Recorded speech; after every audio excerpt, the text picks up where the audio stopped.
Mirëmbrëma, vazhdon protesta e cila si shkak pati Zvërnecin, por tashmë ka kaluar në objektiva të tjerë. Gjithsesi Zvërneci mbethet ajo që përmendet shumë në media botërore dhe veçanërisht nga fqinjët tanë miq grek, po cili është historia e Zvërnecit, manastiri famshëm, kush është i varrosur aty.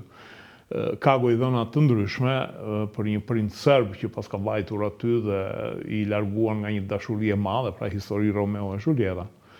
E pastaj kush janë banorët e asaj zone nga vinë, për të kaluar pastaj në një analizë gjeopolitike të protestës, kam të ftuar këtu profesor Pollum Gjufin. Profesor, mirëmbrëma, mirë se erdhët. Mbrëma juve.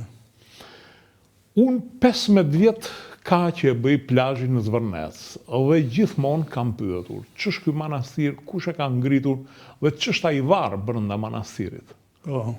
Është ajo e një princi serb që thonë... Jo, nuk është absolutisht. Madje po më çudit, nuk e di se në ç'ambiente ke dëgjuar, ambiente historianësh, akademikësh, apo të themi rrëfimtar popullore, kupton? Të përzierë janë, se të ne edhe shumë akademik janë bërë, shumë rrëfimtar popullore janë bërë akademik. Manastiri Zvërnecit është një manastir, është një konstruksion bizantin, siç ka në gjitha të zonë, mjaft objekte kishtare, bizantine, po themi të paktën nga jugu i Shkumbinit, nga shekulli 14 u kristalizua zona, po themi, e ortodoksisë shqiptare. Ndërkohë që në veri kishte shekuj që ishte afirmuar, po themi, kisha katolike, e lidhur me papatin e Romës. Shqipëria e mesme ka pas një histori, ka pas dhe ndryshime, duke filluar nga fundi shekullit 12, filloi të përhapaj katolicizmi, se ajo ishte bizantine.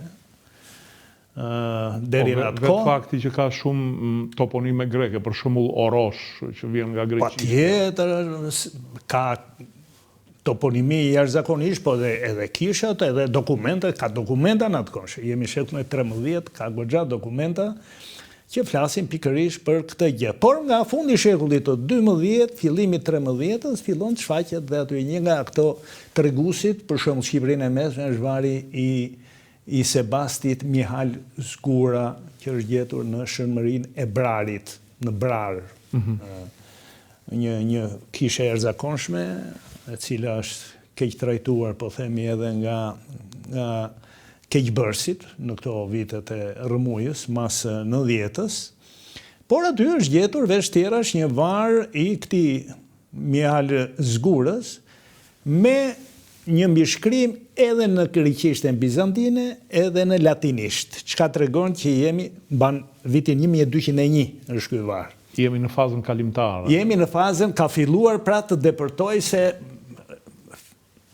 kryqëzata e 4, 1204 i dha fund perandorisë bizantine për një gjysmë shekulli, dhe sigurisht Inocenti III ka qenë një nga papët më të fuqishëm, që ka zhvilluar një politikë, po themi, agresive në drejtim të lindjes, për të kthyer ortodoksët në fen katolike. Dhe kjo në Shqipërinë e mesme është edhe në këtë objekt që thash, i cili është në muzeun kombëtar, për fat mirë i ruajtur mirë dhe ndodhet. Kjo lastra e varit, po themi, funerare, që ka këtë mbishkrim. Në jug kemi në mënyrë të qëndrueshme besimin ortodoks, që vare nga kisha e Konstantinopojës, nga patrikana e Konstantinopojës, sa ko ishte Bizanti, por pastaj edhe kur Bizanti, Konstantinopoja u bë Stamboll dhe pushtua nga perandoria osmane, kone, po themi të Skënderbeut, apo 1453,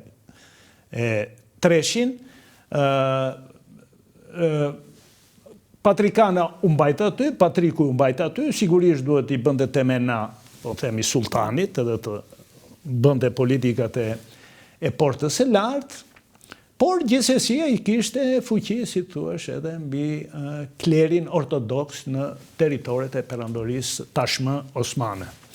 Dhe ky manastir është pikërisht vari që thoni juve, manastiri është i shekullit 14, thonë ekspertët, arqitektët e monumenteve kishtare, por ai var që është shumë interesant, që është vari një personi që quhej Kondo Karanja.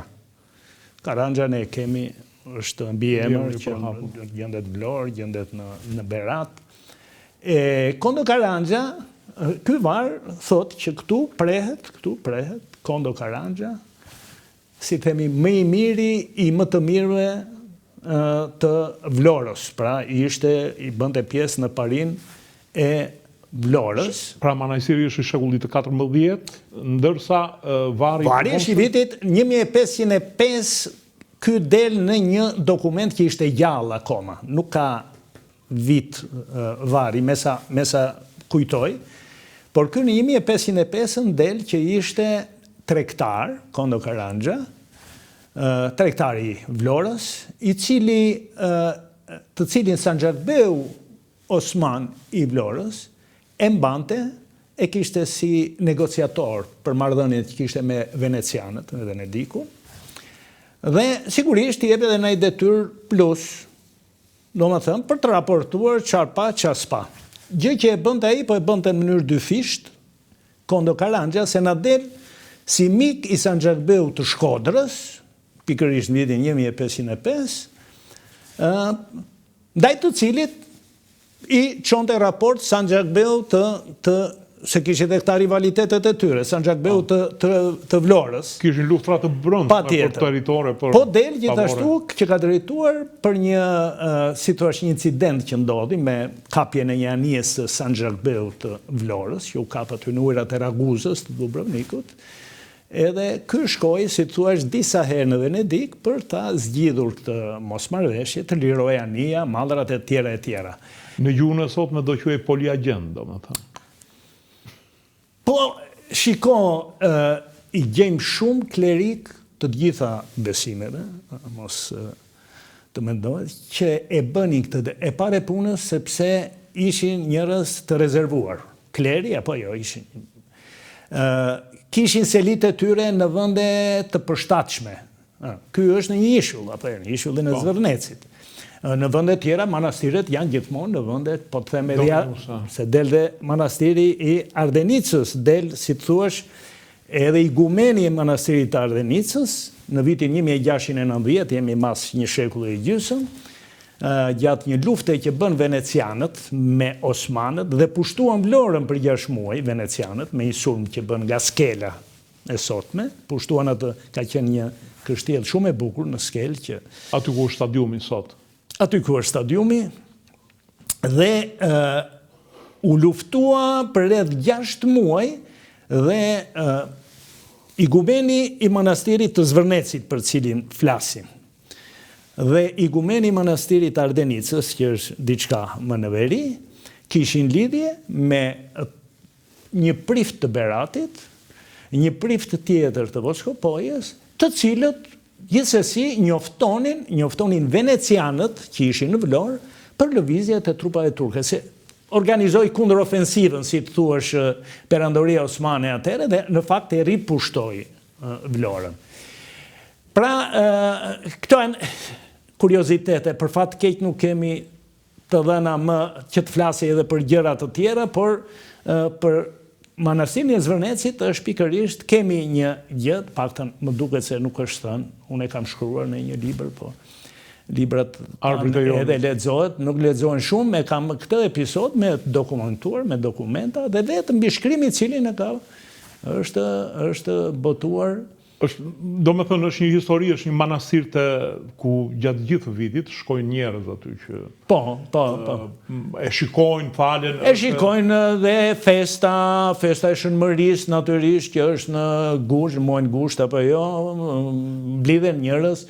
Aty kisha ortodokse autokefale ka organizuar edhe kampingje me stadium për të rinj ose për kështu në kohën e verës. Ka disa dhënë, aktivitete. Nuk ka kapacitete që t'i mbajë në fakt. Nuk e di, unë kam qenë, kam takuar dhe pritin aty edhe si thua që është mbajtur mirë, është një nga kishat që është mbajtur goxha mirë Dhe që ka historinë e vetë, si të thuash. Edhe është edhe vari i Marigol Pozgjos, qëndistare së flamurit aty.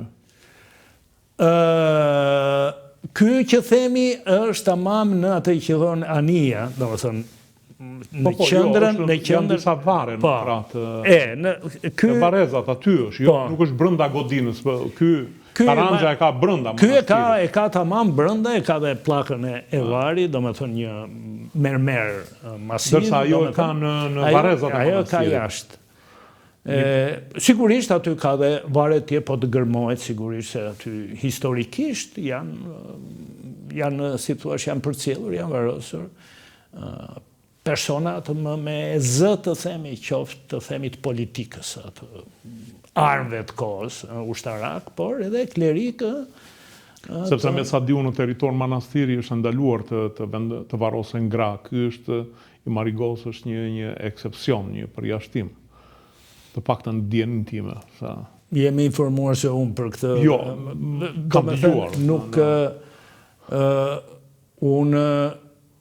Ky është një përjashtim sepse ajo vinte nga një familje pasur, emigruar nga Korça, ardhur nga Korça, por që harxhoi gjithë pasurinë dhe mbeti në varfëri dhe pastaj ishte kisha që u morën me mbajtjen e saj.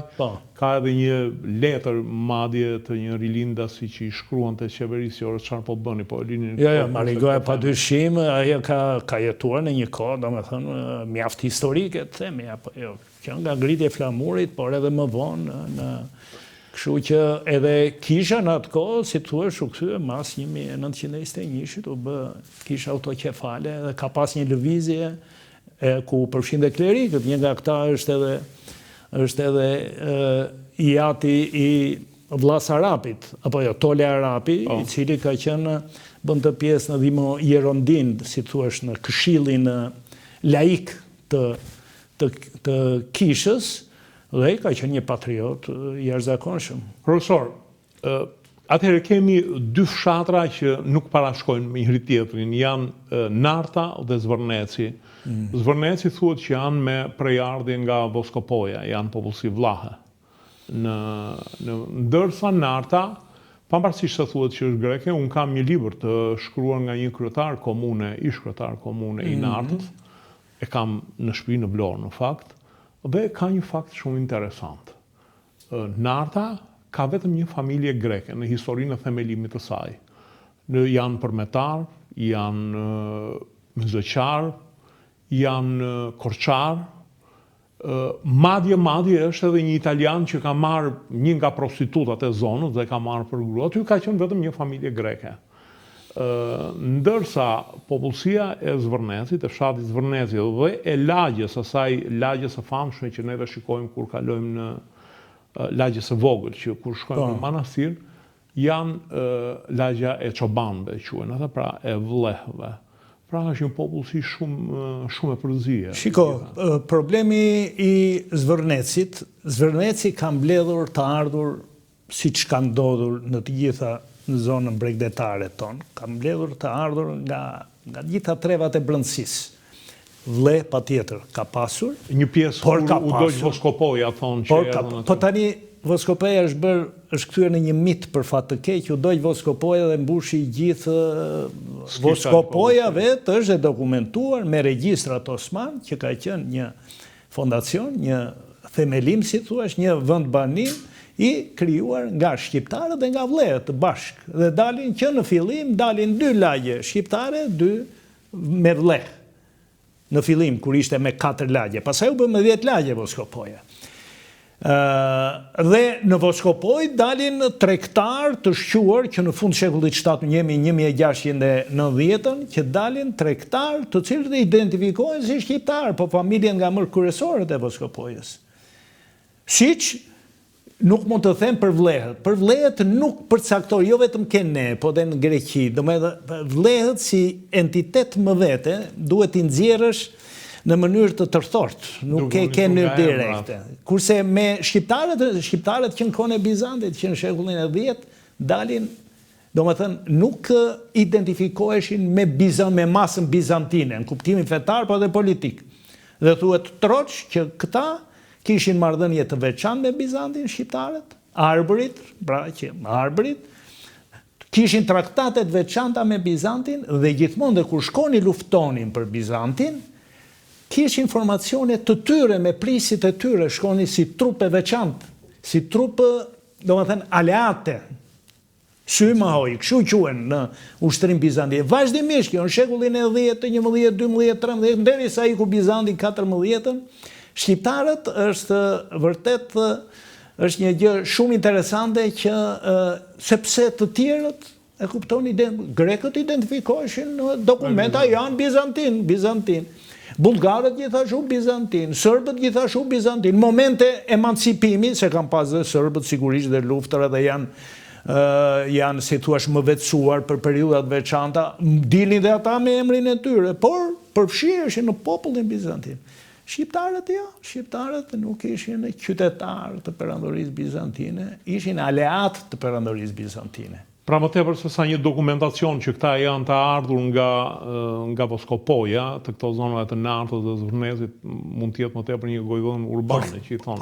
Po ne kemi të dhëna dhe të njohur, njëri thot ka marrë nga Berati, tjetëri thot ka marrë nga Gramsci, tjetëri nga Vithkuqi, në Bregdet ke familje shumë vithkuqare që kanë ardhur, në fshati Vithkuq.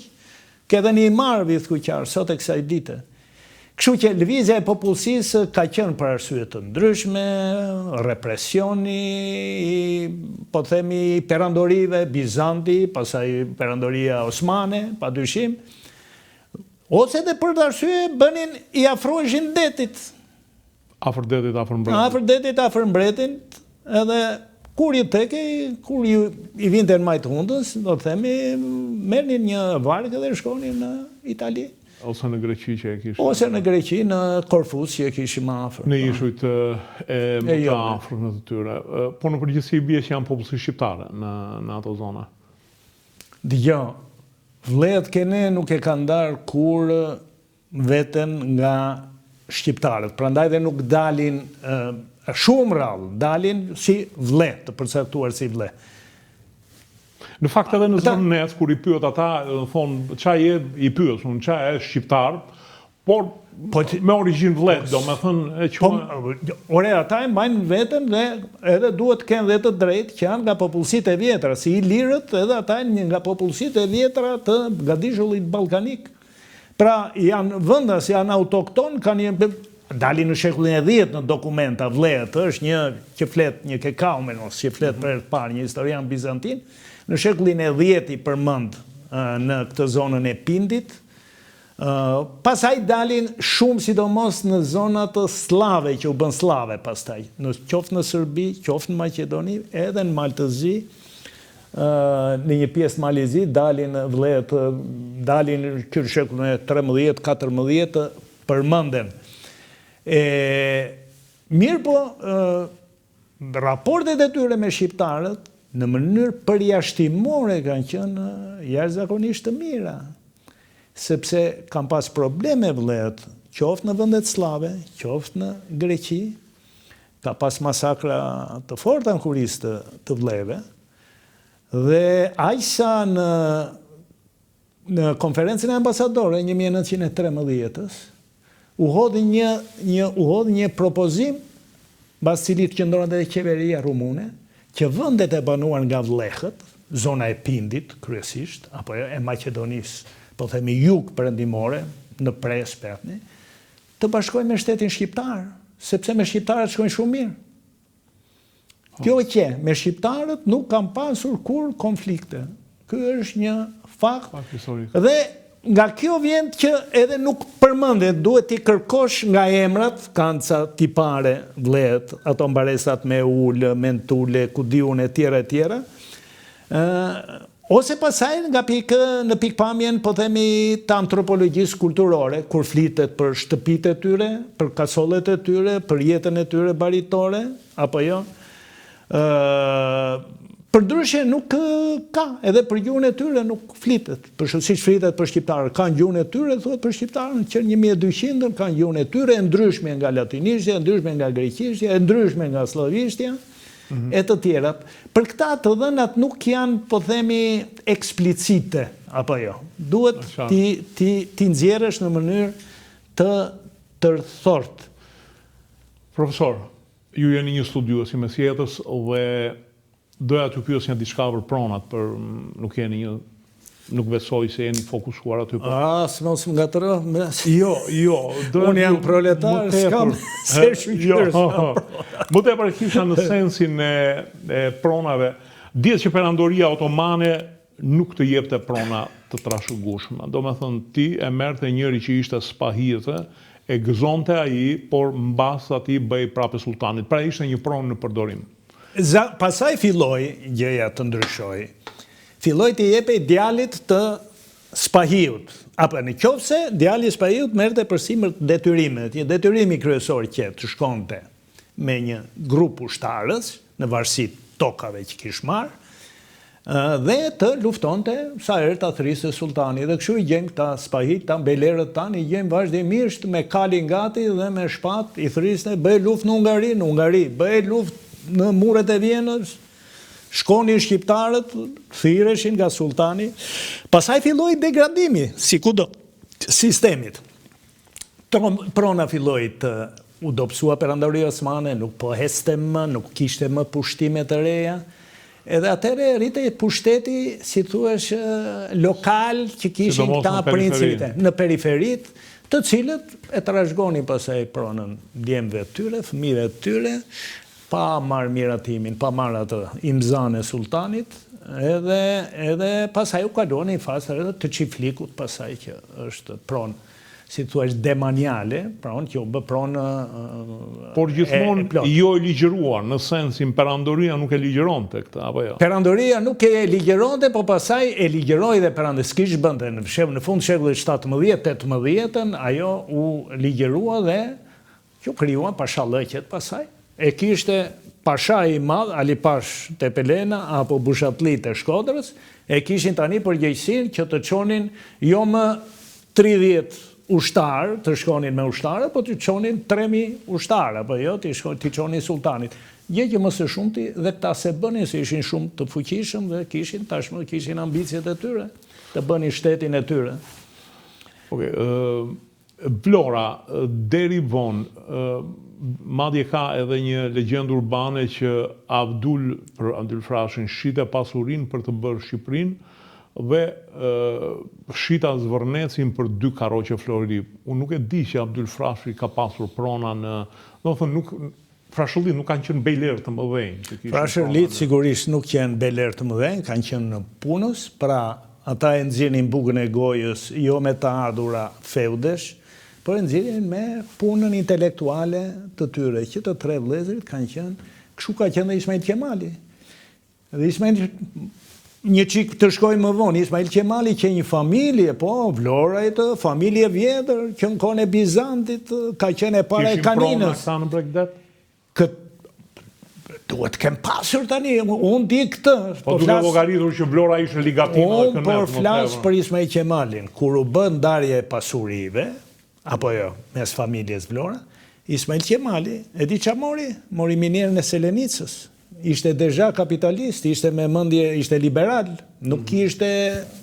Dhe Ismail Qemali praktikisht me mendje ka qenë reformatori madh, apo jo, në perandorinë osmane, tentoi të bënte decentralizimin që edhe Shqipëri të merrte frym, apo jo, decentralizimi silte frym, apo jo, forcave vendse në Shqipëri, por dhe në perandorinë osmane i ka qenë, si thuash, ka pas një sharë, do me një, që i thonë, sharë, i themi neve, apo jo një punishte për prejnë... Punishte sharë, për prejnë e trungjeve. Ka pas në Liban dhe ka pas në bashkëpronësi me ish ambasadorin britanik në Stamboll.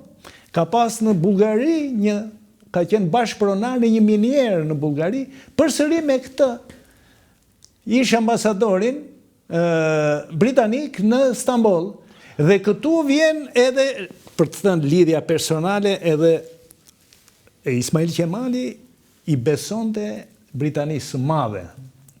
Donte, do më thënë që të kishte mbështetjen e Britanisë së madhe, për fat të keq, Britania e madhe kishte bërë atë ndarjen, apo jo, Britania e madhe donte ishujt e gjeut për të kontrolluar Mesdheun, Dhe që nga lufta e parë botërore, mas luftës parë dhe edhe luftën e dytë botërore, ka qenë mbështetja e madhe e Greqisë, sepse pikërisht donte që të merrte në koncesion kontrollin e ishujve të Egeut.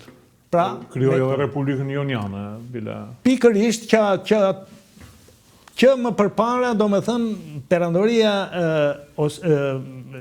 po themi, britanike, ka pasur marrëdhënie të mira me perandorinë osmane në shekullin e 17-18, sidomos, dhe kur filloi të bjerë perandoria osmane, ata identifikuan si pasarse, se bëj një boshllëk i madh, apo jo, binte një perandori, do mbushe në një farë mënyre. Edhe politika britanike përcaktoi Greqinë, mbështetjen e Greqisë pa kushte, në mënyrë që të merrte, dhe këtu është bërë marrëveshje midis Venizelës, si për shembull që në 1913 me qeverinë britanike, që ne do i japim ishujt, po të na jepni përpara, se ishujt atëherë si kishin perandoria osmane dhe Italia kishte në një ishull të Egeut. Do dhe kanë, zotë 12. Edhe këndë erdhi mbështetja e fortë në konferencën e paqes Versajës, pastaj që i dha Britania e Madhe Greqisë. Dhe në pas luftës dytë botërore, përsëri vetëm i vend Britania e Madhe që mbështeti pretendimet greke për Shqipërinë e Jugut. Profesor, kalojmë në një temë e cila ngacmon politikën e sotme. Jemi në valin e protestave ku ka një lloj abraziviteti të një pjesë të popullsisë, ekologjistë, por tashmë janë bërë shumë rrymë aty për ngritjen e një resorti në Zvërnec. Është zonë e mbrojtur, shikoj që flasin në përgjithësi majtistët e Europës, që duket sigur e kanë ndonjë më tepër për t'i rënë Trumpit se sa po ju hapet barku për Zvërnecin. Italia vetë ka 140 resorte në zonat të mbrojtura, por neve na thonë, një duam të bëjmë, ne na thonë bravo ju shqiptarë që se lejoni të bëhet. Në gjykimin tuaj? Gjykimin tim, them drejtin, ajo që më bashkohem dhe unë me zëmëratën popullore, është që këto gjëra bëhen në mungesë të plot transparencë. Domethënë, edhe gjuha që është përdorur nga kryeministri, njerë thoshte që nuk ka marrëveshje, ndërkohë aty është livruar një shumë parash, që ka blokuar Spaku, me sa kam kuptuar, se nuk është se e kam djekur. Pra, ka një gjë e cila ka të tjera pasaj, sigurisht pa kënaqësira për çfarë ka ndodhur, apo jo, ka ndodhur ngjarje të tjera që lidhen, si thuash, me mos eficiencën e qeverisë, për të mos thënë pasaj me korrupsionin e të tjera, të cilat grumbullohen në një moment se kështu ndodhë gjithmonë. Ka ndodhur ti referoj mes jetës time, edhe antikitetit, ka nisur revolucioni në stadium, e kupton, nga një pakënaqësi e arbitrit edhe merrte dhënë. Kështu që edhe këtu ka një grumbullim të tillë pakënaqësie, e cila shfrytëzohet pasaj për atë. Unë e kam ndjekur sepse kam qelluar, jam të rrugë Durrësit dhe e shoh që ka prurje e madhe çdo ditë më shumë nga zonat periferike të Tiranës. Kam qenë në Hotel Tirana për kisha një takim një ditën e 3 të 4, edhe aty vinin shumë nga zonat periferike, ndonjëherë edhe dallohet e kudo niveli, sepse thelbi vërtet, bërthama e lëvizjes janë studentët, le ta themi. Dhe studentët janë, si thua, garancia që ajo lëvizje mos dalë nga suaza, edhe nga përgjegjësia, që mund të sjellin zgjidhje të cilat në raste tjera kanë sjellur djegjen e institucioneve dhe shkatërimin e shtetit shqiptar dhe diskreditimin publik të shtetit shqiptar. Unë e them gjithmonë, 35 vjet, Partia Demokratike në regjistrin e saj ka vetëm sulmi ndaj institucioneve të shtetit shqiptar. Edhe më kujtohet një filozof i madh i cili thoshte, do të kuptosh sjelljet e një individi apo sjelljet e një turme, bëj pyetjen, ku i prodit, kujt i shërben kjo që ndodh? Në qoftë se do debordoj nga, po them deri tani ka qenë madje edhe ata që them unë që jam parë aty dhe unë kam parë me sytë e mi edhe personazhe që deri dje gjuanin me Molotov, apo jo? Ndaj kryeministrisë, ndaj parlamentit, ndaj ministrive, ndaj bashkisë, e të ti mos i harojmë këto gjëra.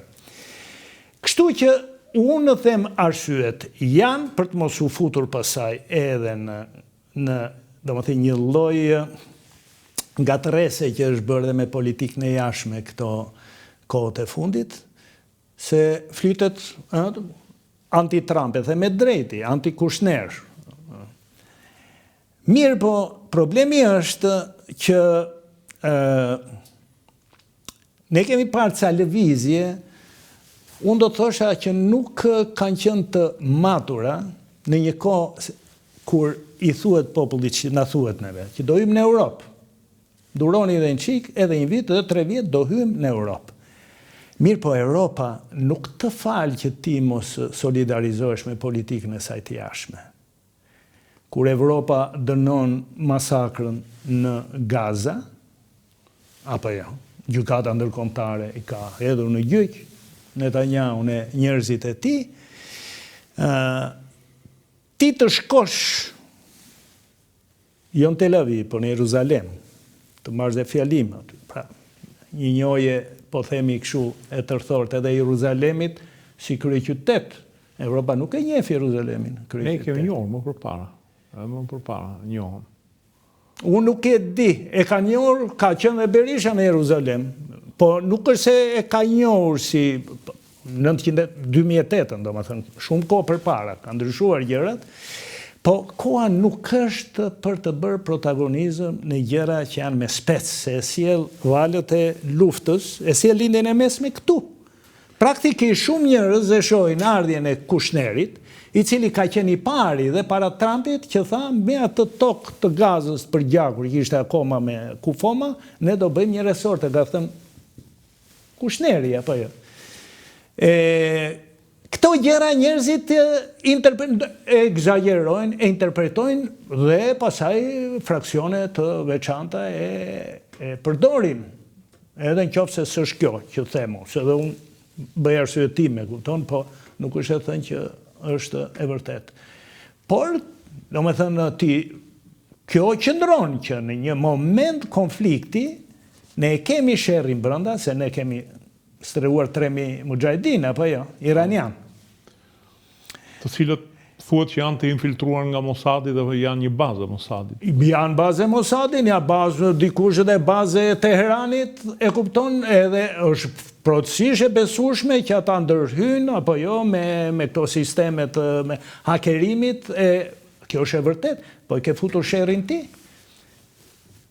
3.000 vet të bëjnë gjëmën. Berisha i mori pari, ky shtoi numrin. Pa ky mori 3.000, Berisha nuk e di sa kishte. Ja 200-300. Berisha mori dhe nga Xinjiangu, nga Kigen, na futi në sikletet e me Kinën.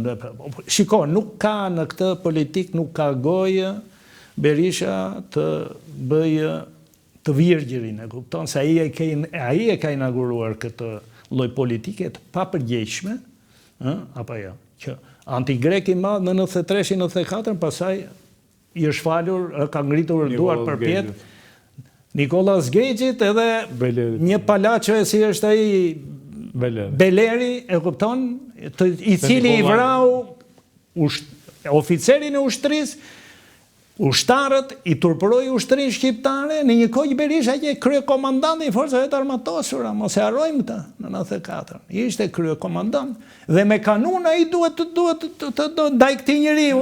E kupton? Qëndrueshmëria Berisha kur i del. E kam fjalë që nuk ka, prandaj ajo parulla, sigurisht kanë nuancat e tyre, përgjegjësitë e tyre. Parulla e tyre është që të ndryshoj kjo politikë.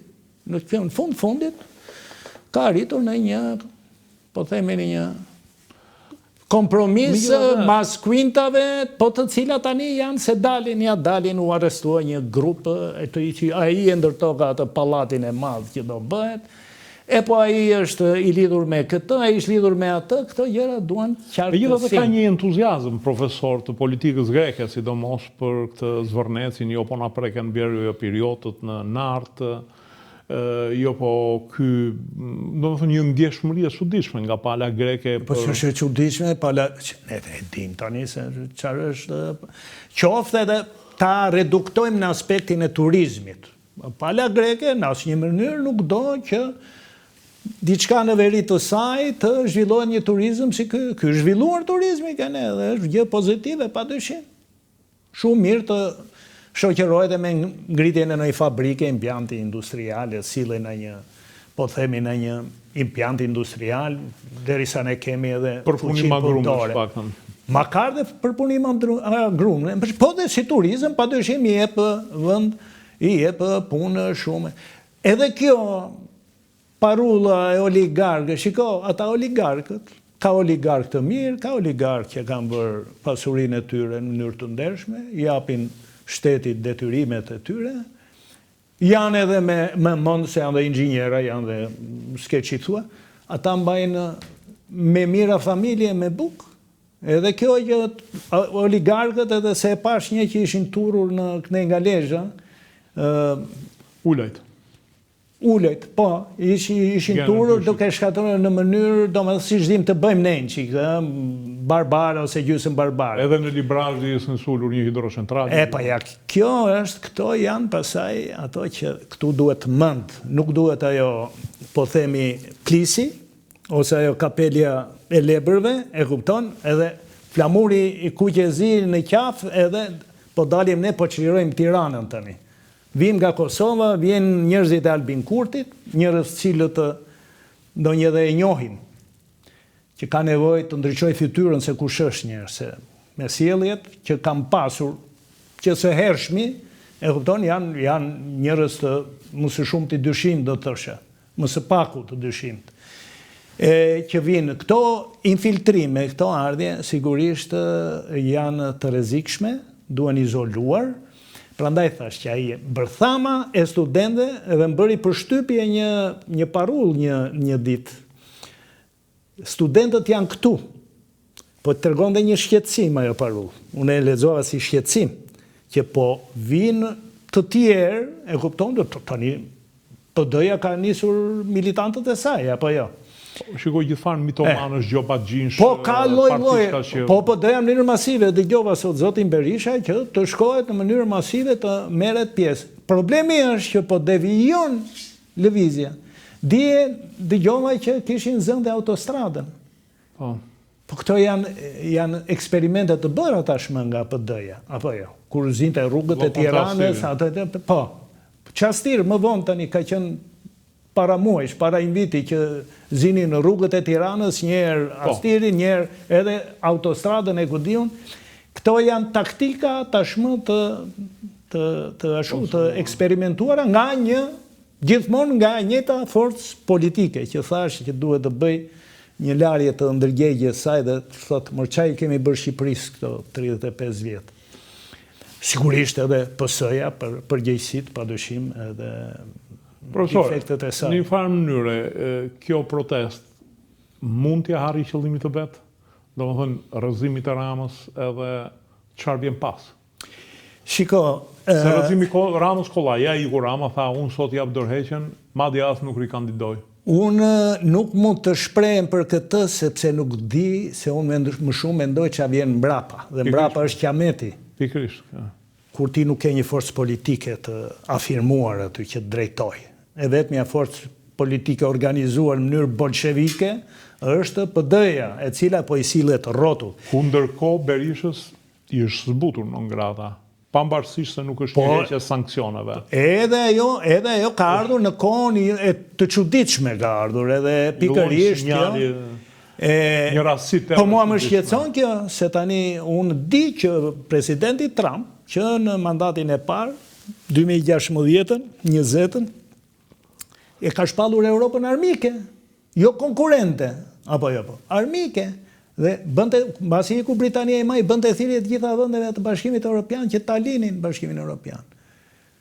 Ka kërcënuar që edhe NATO do ta zhbëj, kështu që Prandaj them që duhet ju rish larg këtyre situatave, prit sa të kaloj, të shohim, do ketë zgjedhje edhe në Shtetet e Bashkuara, me shpresë që do vi një president që do ketë prioritetet të tjera, jo si thua të bushi xhepat, siç është thënë e amerikanëve duke shfrytzuar dhe duke potencialin ushtarak për ta shfrytzuar për të bërë para në mënyrë fare kështu sfaqato do të thosh atë, siç e thot. Madje bëri dhe ligjin ai që nuk ndalohet më, nuk ka më konflikt interesi nëse presidenti ose familjarët e tij merren me biznes.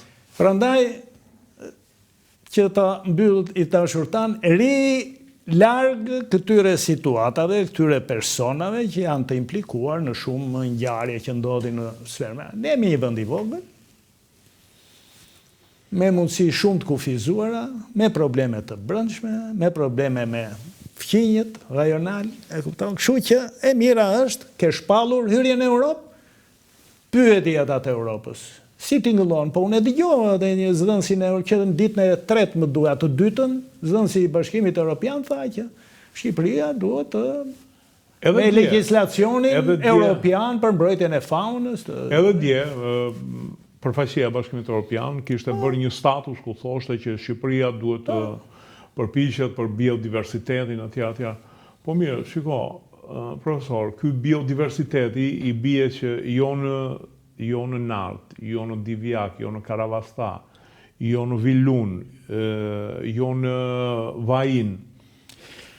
Po ne ku do shkojmë, dashur, ku do lajmi neve? Jo, po të zihet gjithë bregu, kështu, po të zihet, se është zënë bregu tani. Unë që kur shkoj që lajm, unë eci një 200 metra nga Orikumi për të gjetur një vend. Në Porto Novo nuk janë larg, sot që po flasin ke vetëm Çek, Gjerman, Polak që bëjnë dru me hashash edhe me birra edhe në përgjithësi vlonjat nuk shkojnë andej nga ajo krah. Prandaj po them që jo më do jetë kjo edhe duhen zhvilluar. Po nuk e vën dyshim. Nuk po them të bllokojnë bregun e Detit. Po një zonë e cila që me aeroportin e Vlorës pati diskutime pikërisht për këta pelikanët që janë të rrallë, për këta 200 pelikanë, jo mos të cilët mund të edhe rrezikonin dhe avionët e ku diun se mund të hynin në turbinat e avionit, gjë që ka ndodhur në për kështu.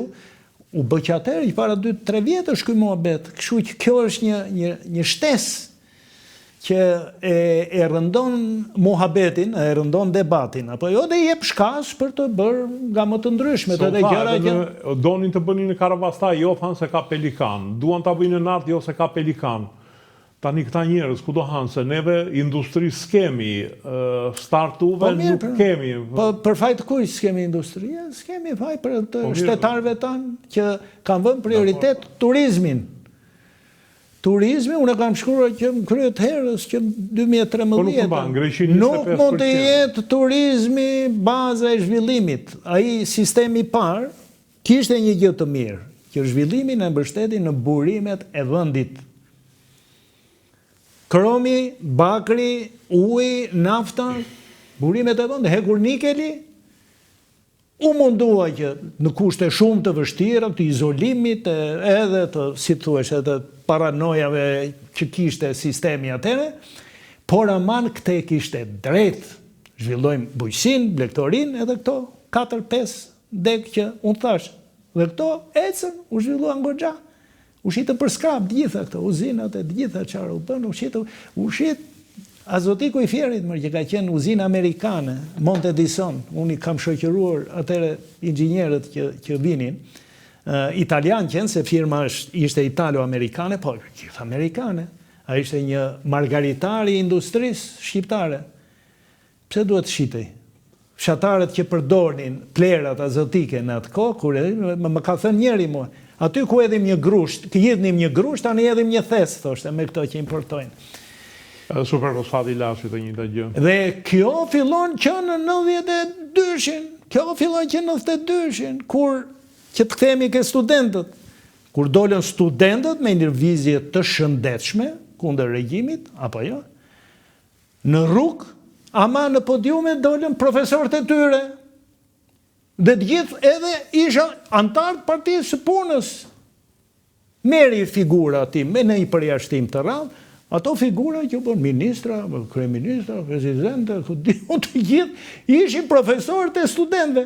Dhe profesori që mësonte ekonominë studentëve shqiptar, apo jo, tha ne do bëjmë atë, do fillojmë nga zero, çeku i bardhë, terapi e shokut dhe çeku i bardhë. Krimet më të mëdha. Po ja, këto janë përgjegjësitë e klasës politike, problemi është që mos përsëriten. Unë e thash me emër, unë jam i bindur që PD-ja ka një rekord të frikshëm negativ për interesat e vendit. Puna është mos përsëritet historia, mos përsëritet historia edhe me tjerët që vinë, edhe me këta të tjerët, edhe me studentët që po bëjnë sot. Prandaj e shoh me shqetësim atë parullën. Sepse ka hyrë, më bëri të qesh një parull tjetër, që e pash në video kështu. Thoshte, mendoni se do rallohemi për shkak të botërorit? Por jemi tifoz të Italisë, mër budalenj. Për të qeshur. Por kjo mër budalenj është e sharkonit të Zotit Berisha, kur i thoshte socialiste. I më thonë Sali Berisha mër budalenj, do më thënë. Edhe kjo përsëritje, ndoshta në subkonsciencë, unë ati grupit që e vuri, me cilët i simpatizova për këtë, se që e simpatike, thash, prit këta, se këta kanë ardhur, kanë atë, kanë programin e tyre, këta që s'ka të bëj me studentët, e kupton? E vërteta është që të gjitha partitë aty po përpiqen të peshkojnë nga kjo protest, dhe mua ajo që më shqetëson realisht është çfarë do vi mbrapa. Ndërkohë, në Serbi, 2 vjet rresh protesta nuk ja dolën të rrëzojnë fuqishëm. Po nuk nuk të jemi realistë tani që është si punë e luftës. Kur mbaron një luftë, fatet e popujve vendosen në një konferencë të paqes. Gjithmonë mas luftës ka një konferencë paqe.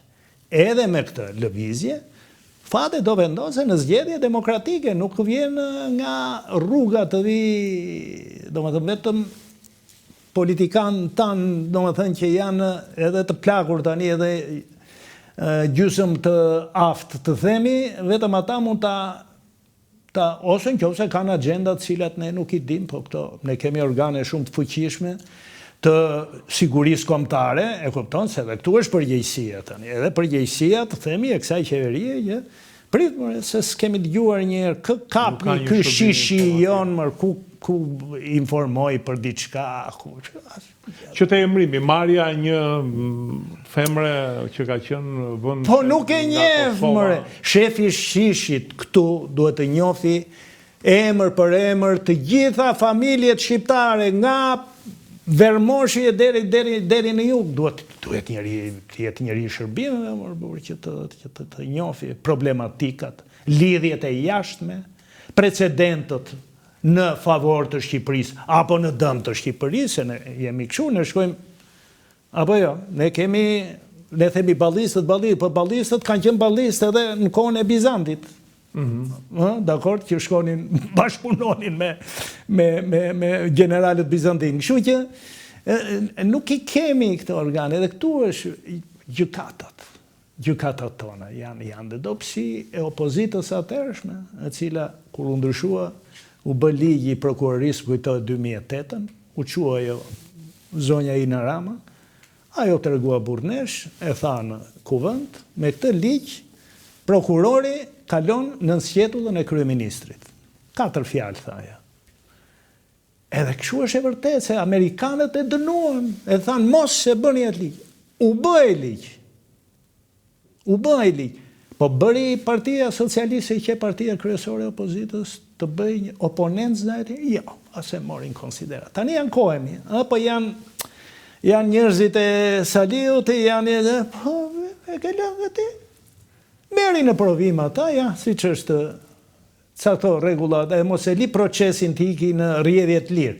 Jo s'merem unë me vetingun, e kanë Amerikanët, e kanë Eurokasirë, që ajo do marri emrin e kësaj qeverie, vetingu. Ndërkohë, profesor, kemi një goditje në 180 gradë të spakut, nuk shikon 360 gradë. Një goditje të Partisë Socialiste ku i vetëmi emër pa u përmëndur është ai Edi Ramës. Pra, kjo lloj drejtësie si shumë e politizuar duket apo jo? Është, thash... Pavarësisht se kjo qeverisje ka probleme të mëdha edhe. Qeverisja ka padyshim probleme të mëdha, por këto probleme i kishte edhe qeverisja e parë, vetëm që është bërë, që është thënë me Rrugë e Kombit, më kujtohet mua akoma në 2007-2008, ky kryetari kontrollit të shtetit, që ishte i majorancës, pra ishte i qeverisë Berisha, ai nxori 200 miliona që në fazën e parë, kur flitej për 600 milion gjithë rruga, flitej 600 milion atëre euro, dhe ai nxori 200 miliona abuzime, do më thënë, vjedhje ose harxhime kot, s'ka rëndësi. Në vitin 2007 ose 2008. Tash ka marrë fund se është parashkruar. Tani, do me thënë, këtu është bërë me hidrocentralet. Shfryzo, hidrocentralet që ne na vjen dhe keqare se kemi punuar, kemi bërë aksione pa fund, me Kuroda, me fabrike, me Bistritës. Pa. Që u bën për të kompensuar të pëshon. Si të thua që duhet sistemi, duhet të, sigurisht ka rregullime, nuk them, por që ka politizime, ka ndroj se ka radhë në këto punë, apo jo? Ka radhë. Duhet të kishte radhë. Duhet të kishte radhë në këto gjëra, prit tani se ka qenë ky, i ka ndalë këto gjëra, mere. Jo, shko, paraqitu në spak, ik, baj dhe miting aty dhe ktheu. Do me thënë, ka një disproporcion me drejtjeve re, bie në sy të gjithë dhe kjo. Dhe kanë edhe nga 2 vjetë në burgë, akoma nuk po lej këto, të themi drejtën, edhe Ilir Meta, edhe Sajmir Tahiri, që u ashu edhe kryetari i bashkisë Erion Veliaj, i cili s'mo të thua që e ka bërë Tiranën, i ka dhënë fytyrë tjetër Tiranës, punëtor i madhë. Të tjerat i di vetë ai, i di gjykatës nuk bëtë... Gjysës i po bëtë 2 vjetë në burgë. Po, janë... Qa të thuash, janë grumulluar të gjitha dhe prandaj njerëzit dalin në rrugë, kupton, janë grumulluar gjëra të pa zgjidhura asnjëherë. Ndërkohë një deputete e para në listën e Shkodrës, Neo Malsoria që i thonë, me mbiemër Koçeku, nuk nga bëj, dele pavarur. Kemi një shkërmoqje të pushtetit të Edi Ramës? Jo, mërs është. Është një dështim i politikës skuadrit të Edi Ramës, e cila është thënë, është stërthën, i cili niset me shihet, ku di unë. Pa u nisur nga kontributet në parti? Absolutisht. Do me thënë, ai ka vënë, nuk jam kundër, e kupton që ti specialist të mirë, intelektual, ti lësh në vendin e tyre dhe ti promovosh. Po tani merë nga rruga, pa pasur një ditë punë dhe mere vendos aty. Sigurisht, kjo nuk e nderon dhe këtë zonjën që thua ti, që unë nuk e njoh, nuk e nderon, sepse e bëre një zgjedhje të dha një besim, të paktën, prit mbaroj legjislatura, edhe pasaj bëj zgjedhjet e tua. Ose bëj dhe oponentës brenda partisë, në përgjëra konkrete, jo i ka unë, si, pse e pranove?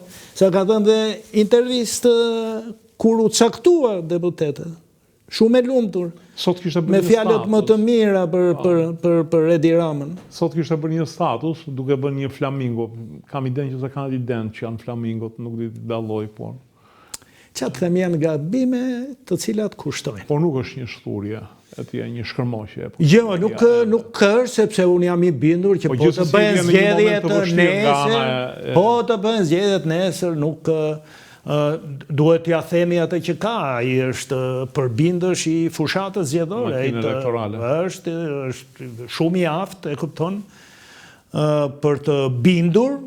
Ka brenda demagogji sigurisht në gjërat cilat i ka premtuar që do i bënte duke filluar nga shkolla që na dhëmbë edhe neve si prindër, e kupton, edhe si pedagog që kemi qenë, nuk i bëri, nuk i realizoi, madje insistoi, si thuash, në zgjedhjet e tij, si të them kështu, të inventuara, të shpikura, zgjedhjet momentit, pa u konsultuar, pa biseduar. Ministri i Arsimit do një ekspert të arsimit, që ka bërë të gjitha shkallët, pa dyshim me flok të bardhë, që të qenë mësues i fillores, i gjimnazit, pedagog, doktor i shkencave, ka të tillë, plot.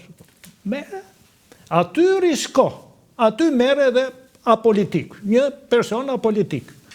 Aty risko, mere se ai nuk bën shaka me arsimin, se e ka në gjak arsimin. Jo merr një nga Kosova, e nderuar e vajza, e ditur, nuk kam. Ore arsimin duhet ta njohësh, siç thash, në të gjitha shkallët, duhet Ministrinë e Jashtme duhet ja japësh edhe atëherë ja dha një djali dhe ai përgatitur, por ti duhet të njohësh dosjet, ministri duhet të njohë dosjet shekullore të politikës jashtme. Na tha që është i lexuar, na tha, është djalë që ka lexuar shumë. E po mirë, ai i lexuar që për BE-n ai që i mirë e kështu, po në BE nuk hyn, po sta dha imzan Greqi, Athina, apo jo, po sta dha i tjetër Bullgari, Italia, kështu që duhet të jesh njeri jo parvenu në politikën e jashtme, duhet të jesh një njeri i politikës jashtme. Pik. Profesor, ka dhe një diçka që kërkojnë arsim, kërkojnë mjekësi, siç e ka Gjermania, por unë po ju bëj vetëm një krahasim. Tek neve, kuota që pjesa e GDP-s që i takon mjekësisë është 180.000 lekë për frymë, ndërkohë që 180.000 lekë, po ta them, 200.000 lekë bën vetëm një flakon imunoglobulin që është i pashtu. Dhe duan si Gjermania dhe Italia, po ndërkohë gjermanët dhe italianët paguajnë 40 deri në 50% të ardhurave. Këto janë mjekësia është një fushë që se ne shohim tani.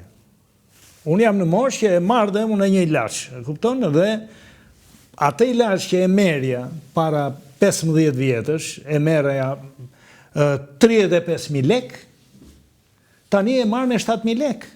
Domethënë, këtu e shoh unë, larg qoftë, mos paça nevojë për të shkuar spital. Kam shkuar në spital për të tjerë, për shoke, për miqe të afër. Pa dyshim që ka vështirësi. Jo më është përmirësuar, nuk ka dyshim që ka ecër. Sepse Italia shpenzon 2.200 euro për frymë. Po shpenzon vetëm 170 euro. Pastaj do jemi toksor mërdi me kohët pritën. Jo, pranoj se kam biseduar me disa për këtyre demonstrues, kemi mjekësin shikoj, thash. Në Itali dhe Gjermani paguajnë, vinin emigrantat nga Gjermania. Paguajnë 50% të ardhurave si taksa. Je gati ti lësh ti 50? Jo, po këto duhet i bëj shteti. Po shteti ku do t'i gjej? Këtu pra do t'i marri 50% të ardhurave. Për ndryshe mos kërkon mjekësi dhe arsim cilësor. Mjekësia për mua është një sektor në cilin është duket e thonë të gjithë, është përmirësuar goxha, sigurisht. Edhe kapelen atyre mjekëve tanë të mirë, të cilët nuk privatizohen, por punojnë në klinikat universitare, pra në klinikat shtetërore, dhe të cilët e treguan veten edhe gjatë pandemisë. Të heqësh kapelen me një guxim të jashtëzakonshëm, me një risk të jashtëzakonshëm, nuk ke çfarë thua, siç ka përmirësime edhe policia ka përmirësimet e saj, që kur e mori, po të që kur ishte ministri Tahiri, apo jo, djali i Zotit Trim, e kupton, i shkoi mori Lazaratin, është operacion me risk të madh, por që i dha dhe qeverisë, i dha kartën e parë në Europë dhe në botë, që kjo qeveri është kundër. Tjetër gjë pasaj që pati dhe aty debordime, siç e dim, por do me thënë PS-ja i ka pas edhe kuadrët e vetë të sprovuar me të cilët mund të nuk e merë tjetër nga sektori publik edhe si t'i varësh qenit punëqin, apo jo, si i themi. Jo, ishte në privata, ajo shkreta kishte një bujtin në duka gjin lere, aty të mbaj bujtin në të gatuaj. Ajo ishte knaqër, i kishte ecur dhe puna, turizmi aty në zonën e Veriut, edhe rrugët janë bërë për fat të mirë, ka bërë Berisha, mua më është bërë qefi që është bërë kjo Lumit Vlorës. Jo, e Lumit Vlorës, po, këto gjë, po, në Veri është kjo që të nxjerrë në Guci, në Plavë Guci. Unë kam qenë me atë një rrugë mizerabël një herë që deshdinje. Është rrugë shumë e mirë. Spektakolar. Shkon në Vermosh, shkon aty e ke 2 kilometra, shkon në kufi dhe futesh edhe shef. Do me thënë, jam bërë gjërat mira për të mos qenë kaq Nihilist, komplet. nihilist, duke konsideruar dhe vështirësitë e vendit, vështirësitë edhe ne populli shqiptar që kemi dhe ne ato telashet tona që nuk po çlirohemi në 35 vjet demokraci, do me thënë të mos jesh në gjendje të shfrytëzosh atë që të jetë demokracia, të drejtën e zgjedhjes, edhe drejtën e të thënit jo. Me jep një detyrë ti, kryeministër mua, dhe unë të them jo. S'ka që më bën, as kryeministri, as kush. Ose drejtën e zgjedhjes. Në vërtet, mbasë ndryshon kodi zgjedhor. Mbasë ndryshon kodi zgjedhor. I shkojmë, thot populli, mas beri hajt, gjithmonë më kujtohet ku shof ca fytyra që ka 30 vjet i shof në për mitingje kështu. Mas beri hajt, vazhdon është. Profesor Zhuhi, faleminderit. Faleminderit ju. Faleminderit dhe juve që na ndoqët natën e mirë.